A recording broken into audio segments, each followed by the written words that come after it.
Hello, everyone. Welcome to Heartwoods Haven. I am your host, Brandy Swords, and we have a special guest today, Becky Salmons. Salmons, yes. Yes, want to make sure we just talk about that S. Yes, thank you for joining me today. Thank you for having me. It's an honor to be on such a great podcast. Oh, thank you so much. Well, this is a safe space, so I let the guests decide what they would like to talk about. I kind of go through that. So, if you could just tell me a little bit about yourself and what you do. Absolutely. I am a licensed social worker. I currently am the social services director at Westmoreland Place. I also do assessments and therapy sessions at Serenity Wellness Center, and I also do it Outreach for Tomorrow. Wow, so you're a busy person. Always. I love being busy. Yeah, so have you always been like that? You want us to have like goals and tasks and want to do it? Oh yeah, I'm more of a goal-oriented person. Like I have a 5-year goal, a 10-year goal, and I always want to make sure that I try my best to achieve them. That's amazing. I kind of feel the same way. I have to have something to look forward to. And if I don't, I kind of feel like I'm going crazy if I don't know what I'm trying to do. I think you got to keep doing it in life. Yeah, me too. So how did you get into this field? Ever since I was younger, my grandmother has always taught me, like, if you're able to help somebody, help them. If you have it and that someone needs it and you really just don't need it at the time, give it to that person. Always be giving and always be caring because you don't know what they're going through. You don't know the hardships that, they're facing. I've always instilled in that growing up in high school. There was a program called Launch that really influenced me being a social worker. Launch was a youth coalition, a volunteer basis of just freshmen to seniors, where we would help with Thanksgiving dinners for people who needed food, or we would do like make little cards and give it to the nursing homes, the TI camp, and youth to youth. Just a huge volunteer basis of anything we could get our hands on, we would do it, and just helping the community.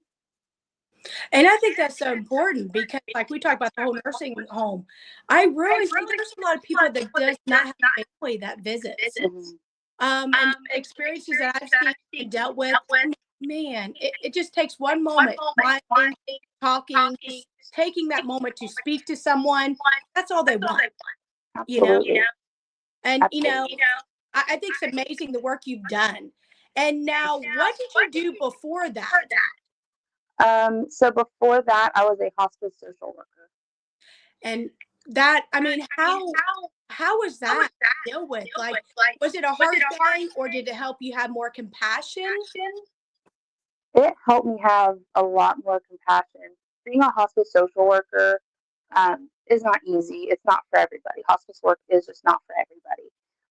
People always ask me, like, isn't it sad that they're passing? Yes, it is sad that they're passing, but I want to make sure that I'm an advocate for them up until they are gone. And I don't see it as they're gone. I see it as they're on to their next chapter, whether that be reincarnation, whether that be going to the Lord, just whatever that they believe. They're going on to their next chapter. Yeah, and I mean, thank you for that because I think it takes a special person to do that, and to see it like that.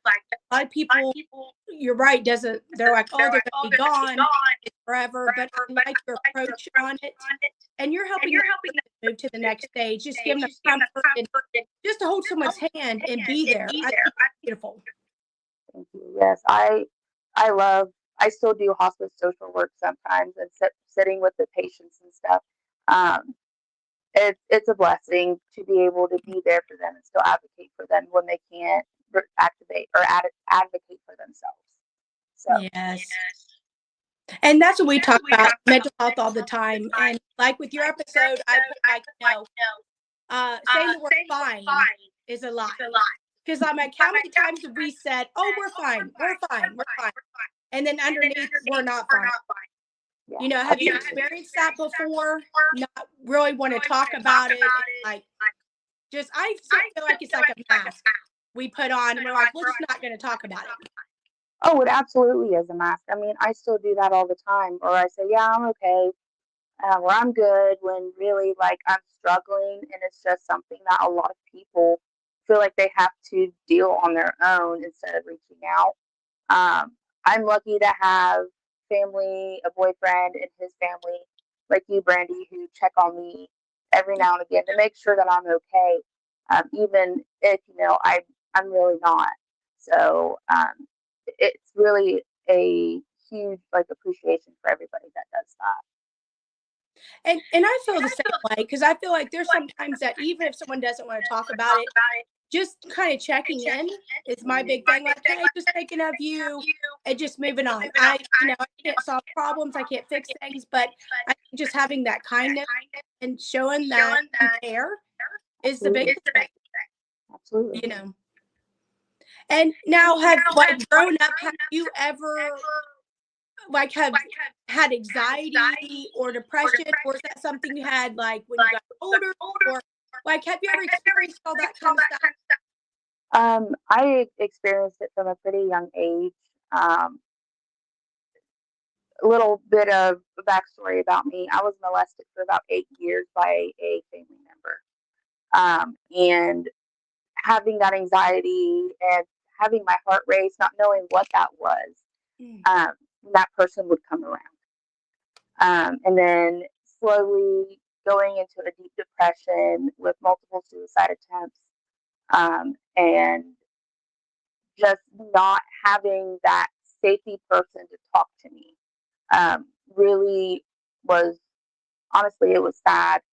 Um, but I got into that launch program where we were all very open about our mental health and very open about what was wrong, where we could lean on each other. And that really helped me deal with my depression and my anxiety without having to self medicate like I was doing. I see. Well, and I think I love it. Like, now, what helps you get through the bad days? Um, Something that helps me get through the bad days is talking to people, really explaining, like, hey, this is how I'm feeling. Do you think this is a valid reason to be feeling this way? And like, for example, I was talking to Dylan today, and I was like, do you think I'm a bad mom because I did this today on accident and I didn't mean to? And he gave me words of encouragement, saying like, it was an accident. Obviously, you didn't do that out of malicious intent. It's just a good way to talk to somebody, and a good reason to talk to somebody when you're feeling bad about yourself or having negative emotions towards yourself. And I think that's what it comes down to, because I think we're all human, and I think we all kind of have that fear, because sometimes you're like, I want to open up, or I want to talk about things that I've done. And I think we got to have that safe space, because there's some people that I think you can be honest with, and then there's some people I think you can't, because it's going to be more negative and it's not going to help your mind. And I think we kind of find the people, and honestly, I think it's hard to find people that you can open up with. I think you got to really research. So have you ever like joined groups or reached out to groups or been a part of groups? So when I was first diagnosed with PTSD, I went on Facebook, honestly, and looked up PTSD groups, like PTSD awareness groups and stuff. And it was really, really nice to be able to talk to people who've had similar situations like myself and hear their stories and get feedback and try some coping skills and coping mechanisms, to see if that would work for me. Um, I also like had my own like anti-bullying group, because bullying is such a huge problem in high school. I did like an anti-bullying walk and everything like that. But having that group, being able to go on a radio show to talk about my group and talk about those experiences, it's good to have, those kind of groups where people can message them, post on it, and everything like that. Like, I've had that group for over 12 years now, 12 or 13 years. And I still have people messaging me on it, asking for advice, posting stuff on the wall. And it's nice to see how something so small, a little group of people, even if it's a Facebook group, how something so small can create something so beautiful and so encouraging and so uplifting. Yes, and I love that. And I mean, and obviously I'm older than you, so do you think it's harder or easier with social media? Is it more pressure, or is it easier? Is it easier to connect? I guess it just depends on really on who you ask. I mean, for me personally, I thought it was easier with social media just because I grew up with social media. I grew up with, the first iPhone and the first iPod and, all that kind of stuff. Hmm. But to somebody that is older than me, who didn't grow up with that kind of stuff, might see that as it being way harder because they're unsure how to use it. They're unsure of who the people are. So it'd be harder for the older generation to connect with people other than with the younger generation. It's easier. Yeah, and I agree with you. I've seen both because it's like when we were growing up, we talk about this all the time. Like you didn't see the things that we did Mhm. or dealt with. We didn't have it on record, which is good and bad. You know what I mean? I think there's more help out there now. You can get, a lot of people have social anxiety, and it's very hard to get out. It's easier sometimes to connect with someone that they don't see face to face and relate to them. And I've seen both ways because I've done both ways. And sometimes when you're having that really bad day, you just don't want to get out of bed. You don't want to do this. It's easier for me to just talk to someone on the computer and no judgment. It's just a safe space, and I don't have to worry about what I look like, what I think, what's going on. No, I You know, 100% agree. Yeah, because there's so many online therapy places now. And like with the 988 suicide crisis line, you can even text them now if you have like a phobia or have social anxiety of being on the phone. There's multiple ways, for people to reach out if yeah. they're not comfortable. And I agree because I've seen that both ways. And I've had a lot of people come to me, and we talk about this all the time. Like, how can we reach men?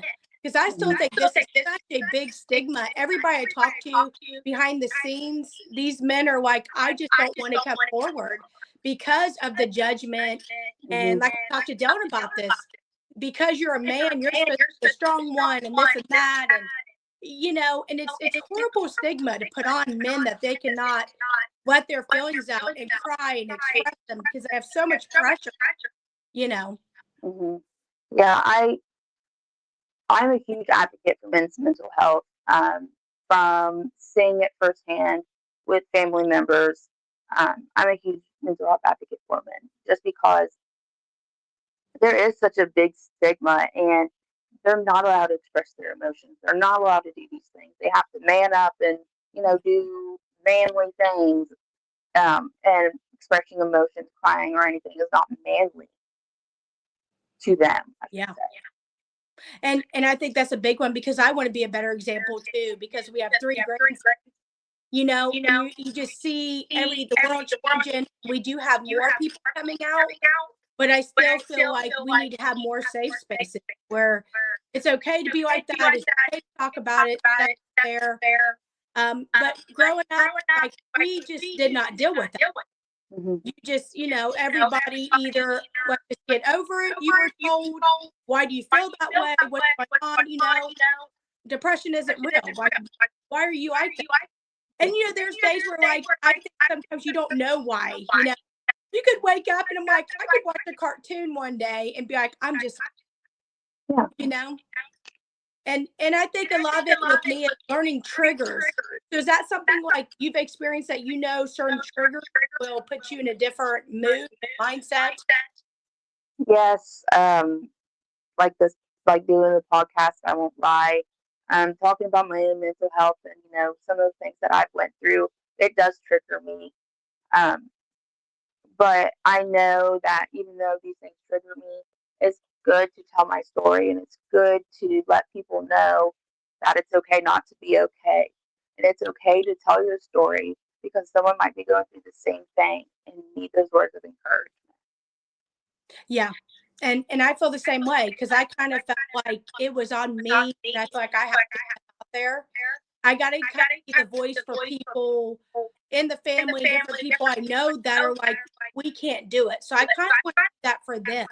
Mhm. If I'm going to step out there and say, hey, here I am, you know, people are seeing me, listening to me, and just trying to be bold. And I just got to tell my truth, because I think it's just too hard to suffer in some, when I feel like I could help so many people in some way, you Mhm. know. I agree. Yeah. So, I mean, and I'm kind of the same way you are. Like, anytime I do a podcast or do different things, I think it's always nerves, you know, because you're always like, oh, I got to do this. I got to think like this. And I get overwhelmed, and I have to, you know, learn my breathing exercises and kind of that whole thing. Mhm. And I'm really getting into the grounding thing. I tell everybody in all the podcasts, barefoot out there somewhere, that's for me. That's probably what I'm going to be doing after this as well, especially because it's a nice day after the snow and the cold and everything. I'm more than likely going to be outside and grounding myself for a little bit. Well, and how long have you been doing the grounding? Is that something new, or have you done it for a long time? It's something new for me. I have started on like a little spiritual journey, trying to find myself after being with my son's father. Being with someone for so long, changing how you are, who you are, and after that relationship, you're not sure who you are Yeah. anymore. So I started a spiritual journey, and I'm learning more about grounding and stuff like that, in different ways that I can do it. And I think that's hard, right? When you start learning about yourself and figuring out what you like, what you don't like. And I'm like, when you're with someone so long, you kind of get in a routine, patterns. And then when things change, you're like, who am I? You know, was Exactly. I this because I was with them? And I think that's a huge journey for all of us, to figure out who you are, what you like, what you want to do. And that's massive. There's a lot of times you're like, do you like yourself? Do you want to be with yourself? Mm-hmm. And you realize that that's a huge thing that I had to work on, you know, because I was like, friends, and I'm going to go out and be social. And then the older I got, I like more of the quiet, being in nature, and really had to learn a lot about. Yeah. And yeah, sometimes I think that's painful. Mm-hmm. You A know. lot of self-reflection. Yeah. Yes. And I've got them journals and sat down and, you know, asked them questions, and they're like, okay, you can burn this out. You can be completely honest. Mm-hmm. And so have you ever done like journaling? Yeah. I journal often, actually. I journal on paper, or if I'm laying in bed and just like something's just on my mind, I'll type it up in my notes on my phone. I've always been that way. I've always been into poetry and quotes and stuff like that growing up, because poems and quotes and stuff like that really helped me understand how I felt most of the time. So journaling and stuff really helps me determine how I feel, like how I truly feel about the situation. Yeah. Yeah. And you know what? People tell me all the time, it's like you really learn a lot about yourself when you start asking questions. And these questions I never thought I would ask myself. Mm-hmm. And then I started digging, and I'm like, I was trying to go back to that little Brandy. And I'm like, okay, what would she want? She could have been carefree. She could have been this and that. And then as an adult, all the pressure, you know, Mm-hmm. are you going to fit in? What are you going to do? You know, I've always been different in ways. I'm a very quirky, geeky kind of, you know, wild person. So I've learned to accept that. That's who I am, Mm-hmm. you know. And I think that's a hard thing, because society kind of puts pressure on you. And a lot of people worry, if I don't fit in, if I stick out, it's actually worse. But I've kind of accepted it's better to stick out if just be your own person, you know, because I'm going to be the person for someone else. I'm going to help someone else. They're going to relate to me because of who I am now, you know. Right. And you being yourself will help others realize, like, it's okay to be that way, and it's okay to stick out, and it's okay to be your own type of individual. Yes, exactly. And I'm kind of drawn to that because I love to hear people's stories. I love to hear their experiences, because I learn so much from everybody that comes on here. Mm-hmm. You guys really inspire me, because you will learn things and hear things that I might have never thought of or experienced. And I think it's a beautiful thing. It's learning all the time. Yeah, that's one of the reasons why I like doing social work, because I get to hear those stories. Mm. And how do you try to disconnect yourself when you deal with stories and stuff? I know it's probably hard because it's probably very personal when you hear people's stories, how you take that emotion on. Do you do things that like disconnect you from that when you have to leave work? Not really.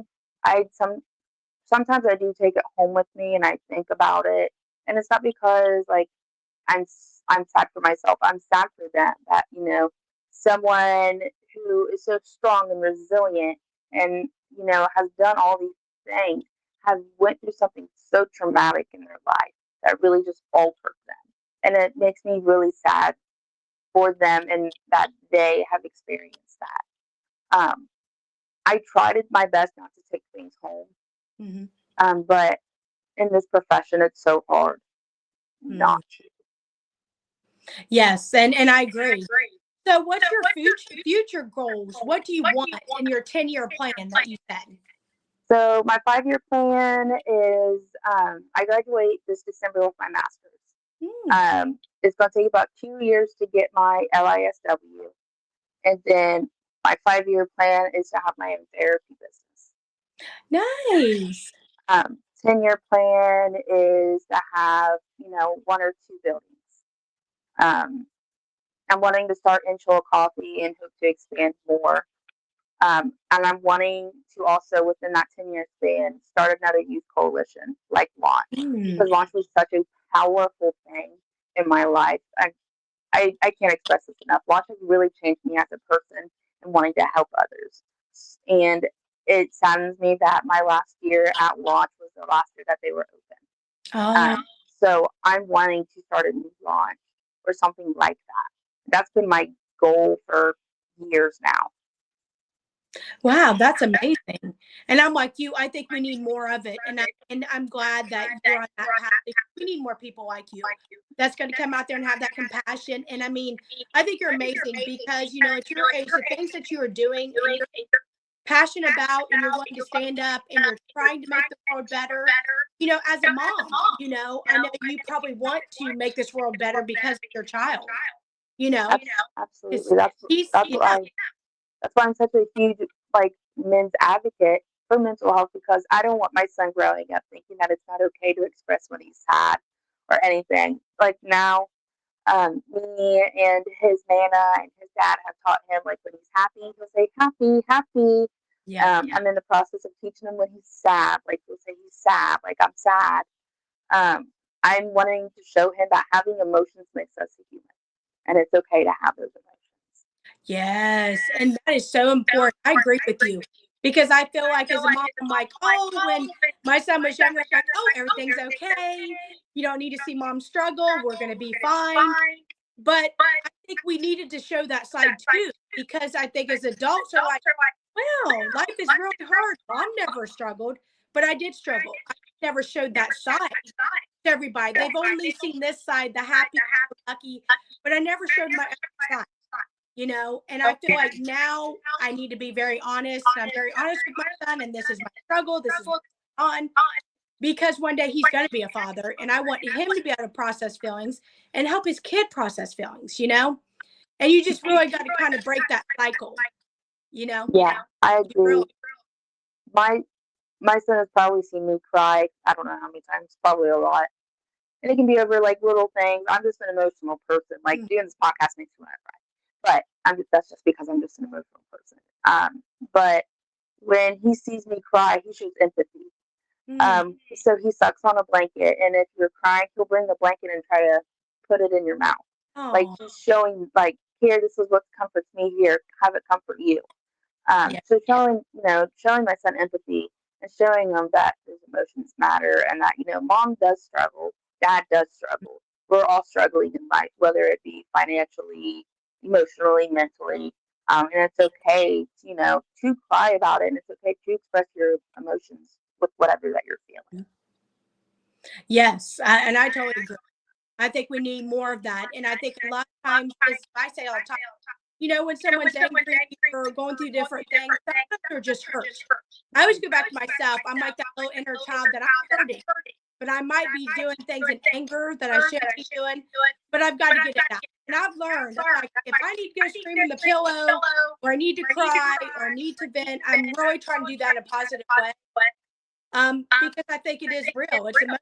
It's okay to be human and scream and cry, and I've done all kinds of stuff. Playing them drums. Then the other day I said, well, you can do a drawing, and I don't know what it's called. You just keep drawing as you're angry, and it's just like drawing scribbles, and I don't know what it's called, but I just started into that. And it was pretty incredible when you're drawing and you feel like your feelings are getting out in the paper. It's a weird thing, but any outlet. Exactly.